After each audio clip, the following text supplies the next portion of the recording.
Cubbon ಪಾರ್ಕ್ಗೆ ಬರೋ ಜನ park ಸೌಂದರ್ಯ ನೋಡೋಕೆ ಗಂಟೆಗಟ್ಟಲೆ ಕೂತ್ಕೊಳ್ತಾರೆ. ಇದರ ಜೊತೆಗೆ ಈಗ ಟಾಯ್ಲೆಟ್ ನಲ್ಲಿ ತಾಸುಗಟ್ಟಲೆ ಕೂತ್ಕೊಳ್ಬಹುದು. ಅಯ್ಯೋ, ಟಾಯ್ಲೆಟ್ ನನ್ನ ಅಂತ ಅಚ್ಚರಿ ಪಡಬೇಡಿ. ಇದು ಅತ್ಯಂತ ಟಾಯ್ಲೆಟ್ ಅಲ್ಲ, ವೈಫೈ ಟಾಯ್ಲೆಟ್ ಕಣ್ರಿ.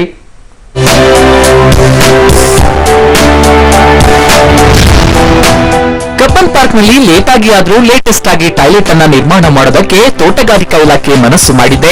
ಎಸ್, ಈ ಸ್ಪೆಷಲ್ ಟಾಯ್ಲೆಟ್ ನಲ್ಲಿ ವೈಫೈ ಸೌಲಭ್ಯವಿದೆ. ಈ ಸ್ಪೆಷಲ್ ಟಾಯ್ಲೆಟ್ ಅನ್ನ ಇವತ್ತು ಉದ್ಘಾಟನೆ ಮಾಡಲಾಯಿತು. ವೈಫೈ ಜೊತೆಗೆ ಈ ಟಾಯ್ಲೆಟ್ ನಲ್ಲಿ ಯೂರಿನ್ ಹಾರ್ವೆಸ್ಟ್ ಇದೆ. ಡ್ಯೂಯಲ್ ಪ್ಲಂಬಿಂಗ್ ವಿಧಾನದಿಂದ ನೀರಿನ ಮರುಬಳಕೆ ಕೂಡ ಮಾಡಲಾಗ್ತಿದೆ. ಫಿನಿಕ್ಸ್ ಕ್ಯಾಬಿನ್ ಸಂಸ್ಥೆಯು ತೋಟಗಾರಿಕಾ ಇಲಾಖೆಯ ಸಹಯೋಗದೊಂದಿಗೆ ಈ ಟಾಯ್ಲೆಟ್ ನಿರ್ಮಿಸಿದೆ. ಫಿನಿಕ್ಸ್ ಕ್ಯಾಬಿನ್ ಪ್ರೈವೇಟ್ ಲಿಮಿಟೆಡ್ ಇದು ಮೊದಲನೇ ತರದ ಈ ತರ ಕೈಂಡ್ ಟಾಯ್ಲೆಟ್ ಮಾಡ್ತಾರೆ, ಪಬ್ಲಿಕ್ ಟಾಯ್ಲೆಟ್ ಮಾಡ್ತಾರೆ. ನಾವು ಸ್ಪಾನ್ಸರ್ ಮಾಡಿರೋದು. This is basically prefab toilet.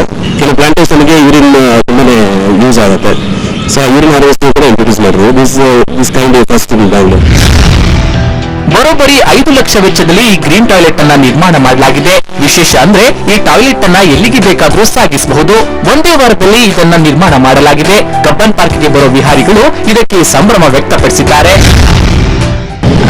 Actually ಬ್ಯಾಂಗ್ಳೂರಲ್ಲಿ ಕಬ್ಬನ್ ಪಾರ್ಕ್ ಅಂದ್ರೆ ತುಂಬಾ ಒಳ್ಳೆ ಪ್ಲೇಸು. ಟಾಯ್ಲೆಟ್ ಎಲ್ಲ ಏನು ಇರ್ಲಿಲ್ಲ, ಬಟ್ ಈಗೆಲ್ಲ ಟಾಯ್ಲೆಟ್ ಎಲ್ಲ ಮಾಡಿಸಿದ್ದಾರೆ. ಈಗ ಇಲ್ಲಿ ಟಾಯ್ಲೆಟ್ ಮಾಡೋದ್ರಿಂದ ಈಸಿ ಆಗುತ್ತೆ. ಹೊರಗಡೆ ಹೋಗ್ಬೇಕು ಅಂದ್ರೆ ತುಂಬಾನೇ ಕಷ್ಟ ಆಗುತ್ತೆ.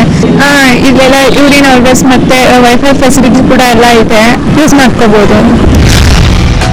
ಈ ಹೊಸ ಟಾಯ್ಲೆಟ್ ಏನು ಬೊಂಬಾಟಾಗಿದೆ, ಆದ್ರೆ ವೈಫೈ ಫೆಸಿಲಿಟಿ ಇದೆ ಅಂತ ಟಾಯ್ಲೆಟ್ ನಲ್ಲೇ ಕೂತ್ಕೊಳ್ಳೋದೇ ಇದ್ರೆ ಸಾಕು. ಪವಿತ್ರ ಕಡ್ತಲ, ಪಬ್ಲಿಕ್ ಟಿವಿ, ಬೆಂಗಳೂರು. ಇನ್ನಿತರ